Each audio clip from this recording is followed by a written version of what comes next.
Hello everybody, Jamie the Board Game Man, and today we're going to look at a game from Wotan Games in the year 2014. It is a 2 to 5 player game. Today we're going to be looking at Camelot the Court.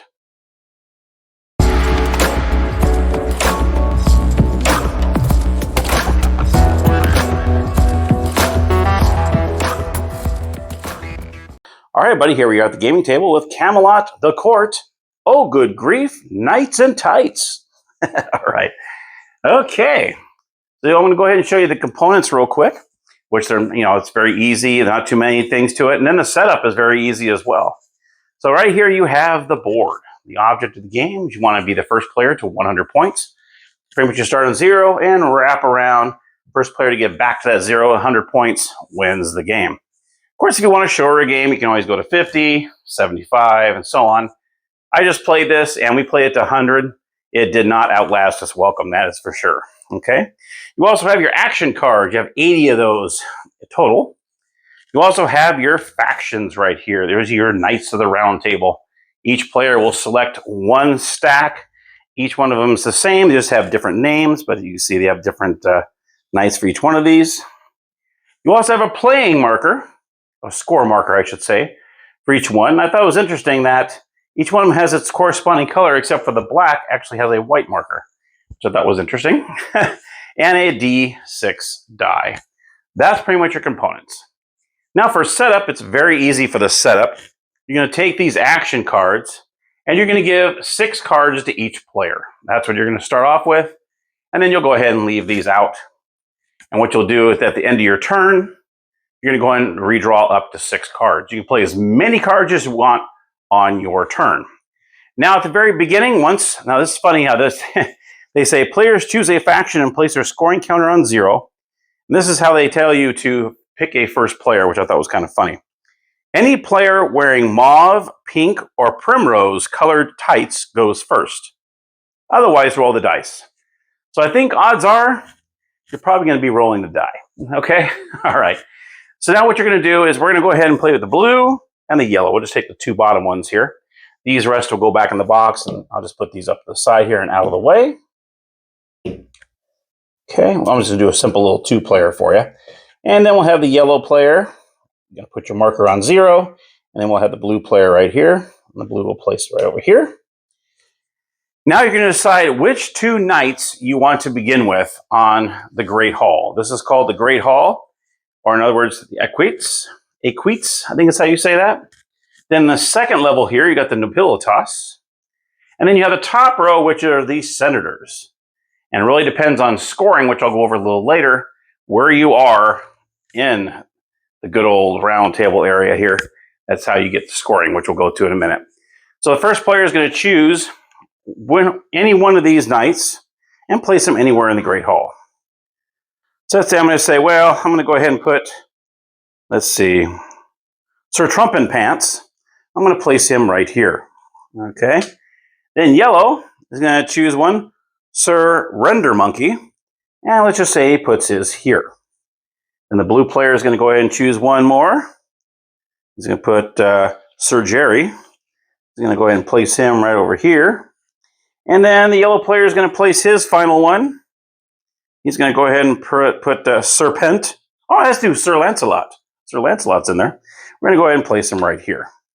So then that's pretty much the setup. That's all your setup is you're going to go ahead and hand out 6 cards to each player, and then you're going to choose what 2 knights you want to have in the Great Hall.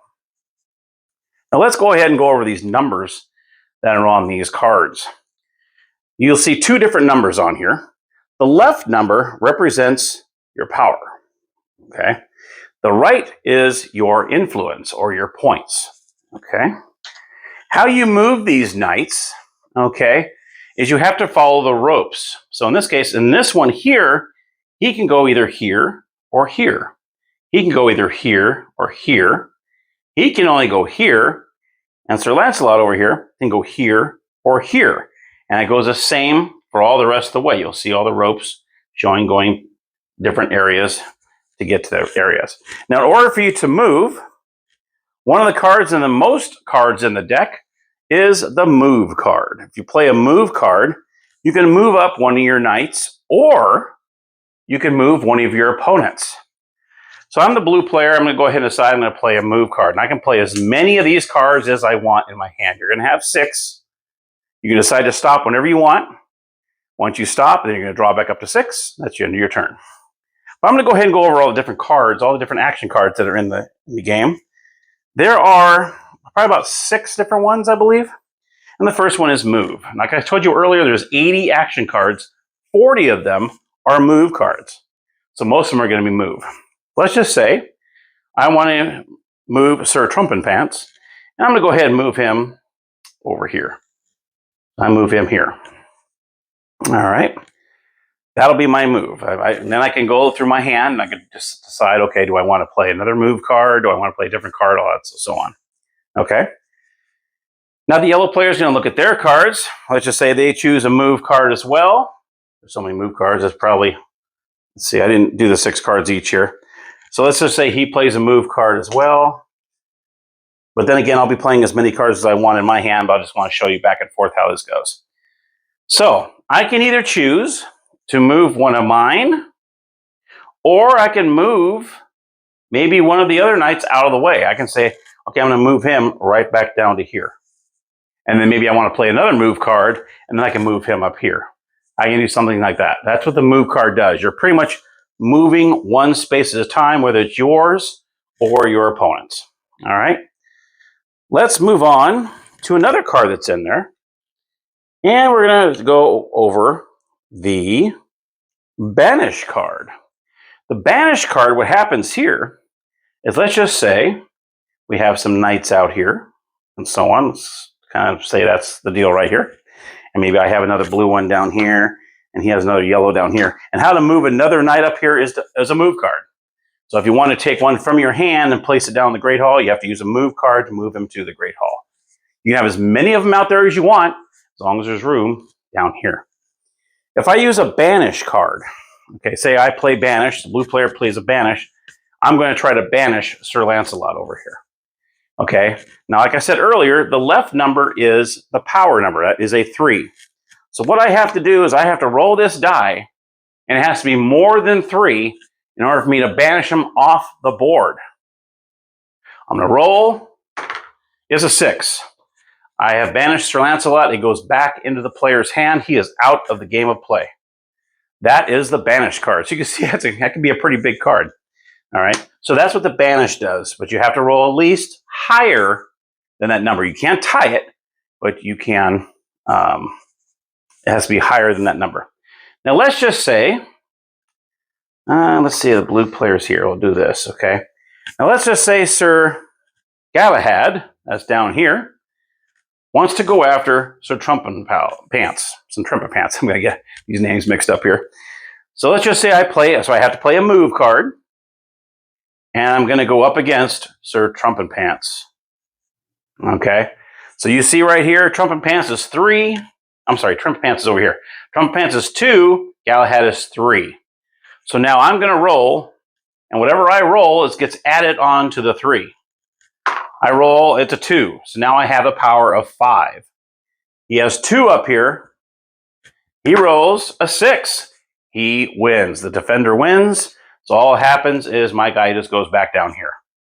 If I were to win, let's just say Sir Galahad won, they would switch places. So Trumpenpants would go down here, and Galahad would take over.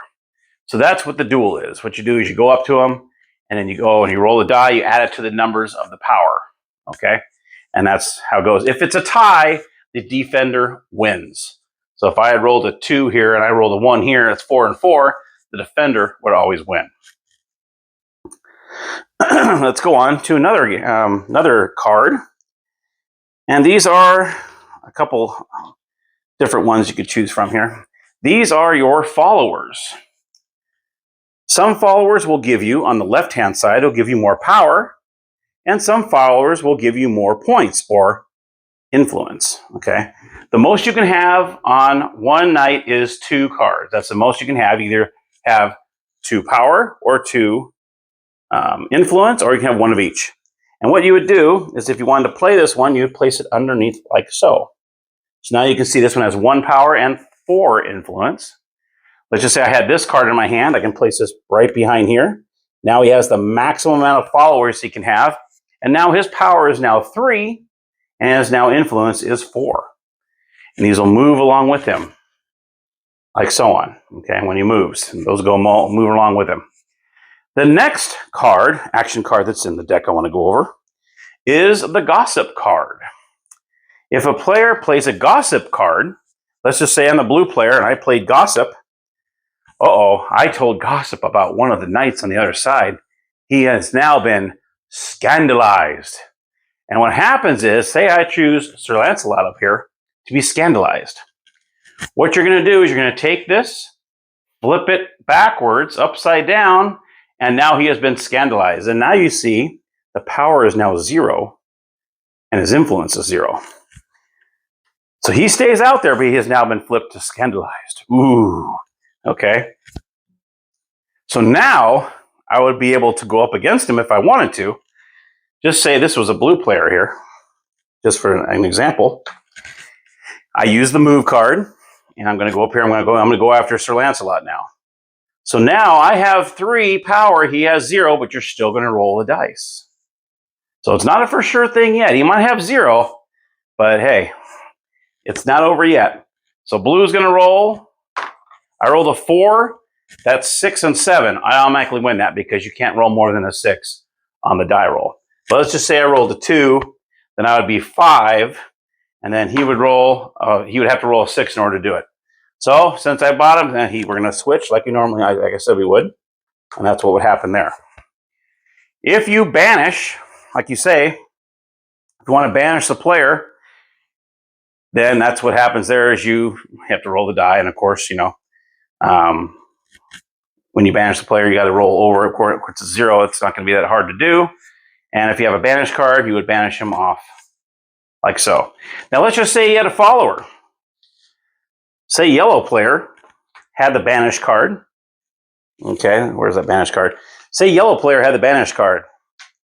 And he wanted to scandalize Surpass over here. What happens is when you banish, not banish, Gossip, my bad. If you want to say Gossip to Surpass over here, what happens is not only does he get scandalized, he loses one of his followers. All right, but he gets to choose which follower he loses. So in this case, let's just say he wants to lose Father Gripe here. That way he doesn't lose the power, okay? So he loses this, and now he's been scandalized. He gets flipped upside down, like so, okay? And then you play on. So when you use Gossip on someone that has 2 followers, you're going to take 1.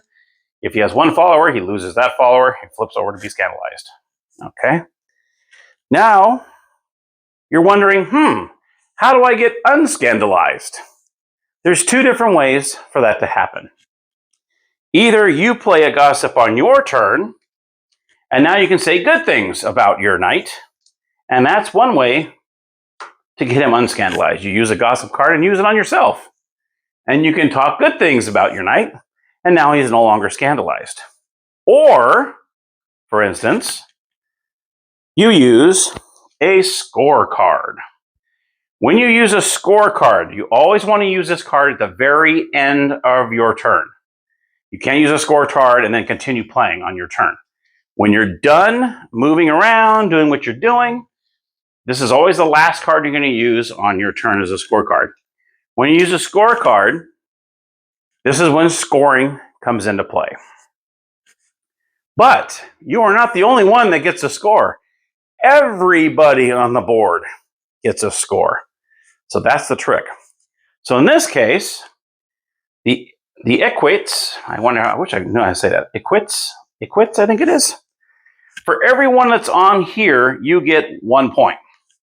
Regardless if he's scandalized or not, any of them that are here get 1 point. So this would be, and it's not the power. The power has nothing to do with it on this bottom row in the Great Hall. Okay, so this player would get 1, blue would get 2. And this is times 1. So in that case, whatever the power is, that's how many points you would get.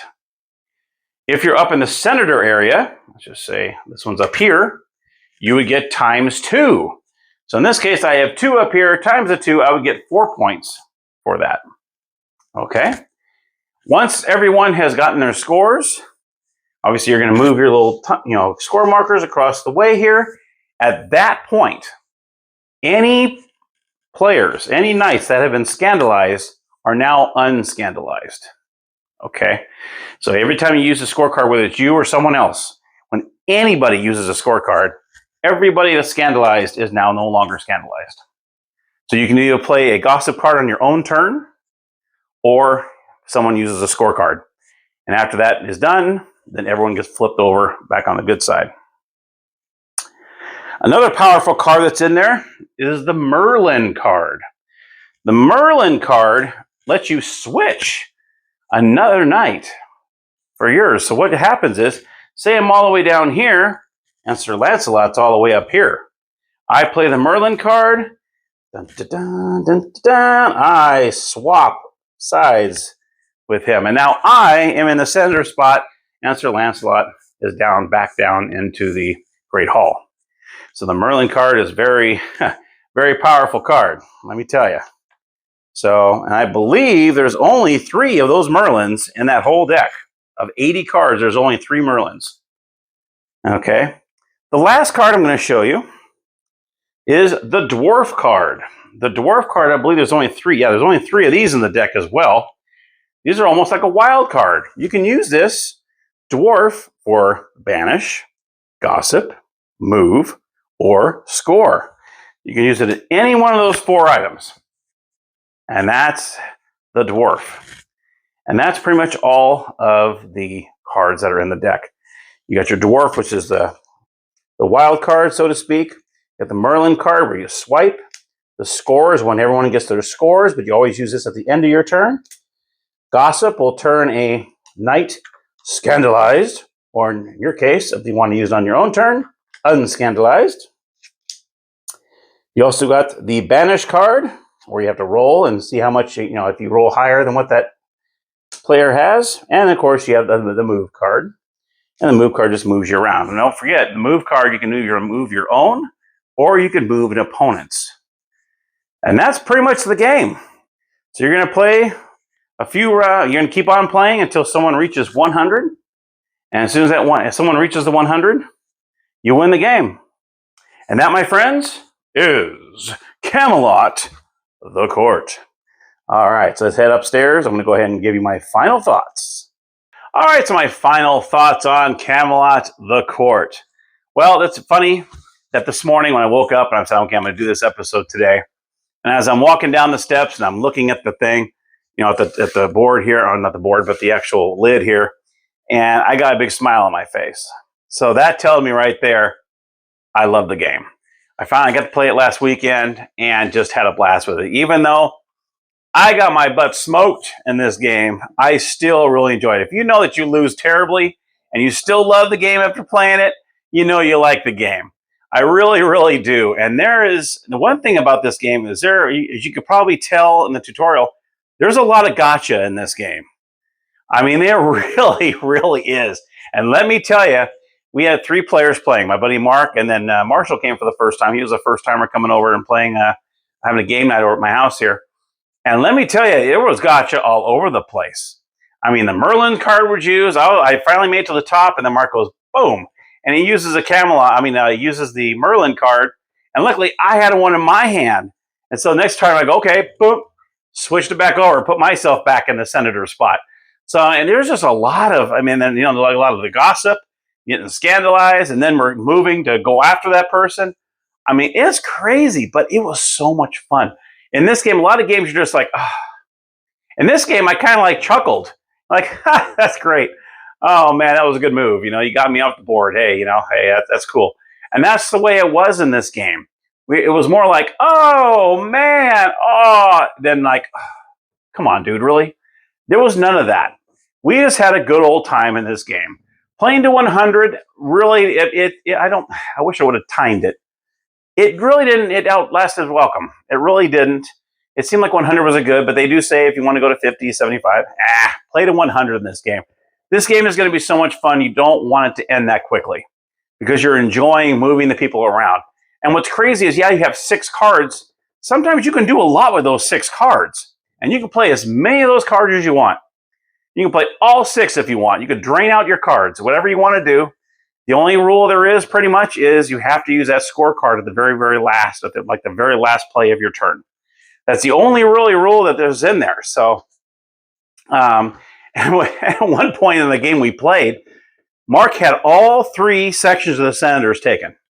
And here I had these scorecards in my hand. I think at one point, I had like 5. Oh, and one thing I didn't mention in the tutorial is you can, if you want to, discard any cards that you have in your hand that you don't feel like you might need. And because this, I was mentioning the scorecards, and that's how I remembered. I didn't mention it in the tutorial. Is I don't know if they weren't shuffled well. I ended up with like 4 scorecards in my hand. I had 2 other cards. I'm like, what the heck? And luckily, Mark had picked up the instruction booklet and noticed at the very back of the instruction booklet, it says you can discard as many cards as you want, and then you can still drop the 6 when you're at the end of your turn. You can say, oh, okay, I want to discard these, and then you draw back up to 6. So I'm glad I thought about that. I didn't even think about that. See, I didn't even know during the game time until I think it was only two turns or so, maybe 1 or 2 turns after. I was like, I have all these scorecards, but Mark had every single center. I'm not going to throw a scorecard when your opposing players have all their players in the Senator spot. That's times 2 points every single one. So I'm sitting there holding on to these things and finally go, oh, you can discard. I'm like, oh. So I did is I discarded about, I think I left myself 2 of them in my hand. And I discarded the rest, and then I got some more cards after that. So I was able to help me out a little bit there. But he smoked it. Mark smoked us. I mean, he was already around that thing. I'm like, I'm not even to 50 yet. And he was already hitting 100 already. And that's another thing, too, is, you see the other player, maybe might be like 95, 94, and you want to play that scorecard to get farther up. Okay, but if I play that scorecard, is that going to push him over the edge? Am I going to let him win? But it's hard. It's tough. There's a lot going on in such a small little game. I love it. The game was fantastic to me. It was so simple, but there's a lot going on in that game, depending on what kind of cards you have in here. Like one hand, I had like a bunch of moves. And I think now, thinking back, I probably should have put more knights out there. I only had like maybe 3 out there, 4. I'm sitting there too busy maneuvering those out there that I wasn't thinking about, hey, let's move some more on the board in the Great Hall. So when they score, at least I get 1 point for each one of them in the Great Hall. And I wasn't thinking about that. I was only missing with my 3 trying to get to that center spot. I wasn't thinking about that. So you have to be pretty well-rounded at everything. You want to crowd that Great Hall so no one else can get in there. You want to jam them up, But what a game that was. And I had a lot of fun with it. And I love the box, which is pretty cool too. I mean, look at that box. That is really cool. I remember I saw this at McKay's and I looked at it and I was like, whoa. Like, well, I have never even heard of this thing. So like I always do when I go to McKay's, I take pictures of all the games that I might be interested in. I go home, I watch videos, and there was not too many videos on it. There was only a couple out there. And there was one by Wotan Games, actually, and they did a really fantastic job on their video. And I was like, oh, man, I need to go get this. And luckily, the next day, when I went to work, on the way home, I stopped in. It was still there. I'm like, yes. So I was able to get it and pick it up. And I was so happy to get it that I actually played at that game night that weekend. So, if you haven't figured it out already, I highly, if you can find this game, get it. It is a blast. Like I said, it's a little quirky, It's kind of, okay, move this guy. Oh, you're scandalized. I mean, I love that you use gossip and, hey, this knight is da-da-da. Oh, scandalized. Oh, you got to take one of your followers away. I mean, it's great. And then you can use your own gossip to, hey, he's a great knight. And then whoop, flip it back over. I just love it. It's a fantastic game. And I was very excited to be able to do this episode on this because I was really looking forward to doing this when I finally got it done.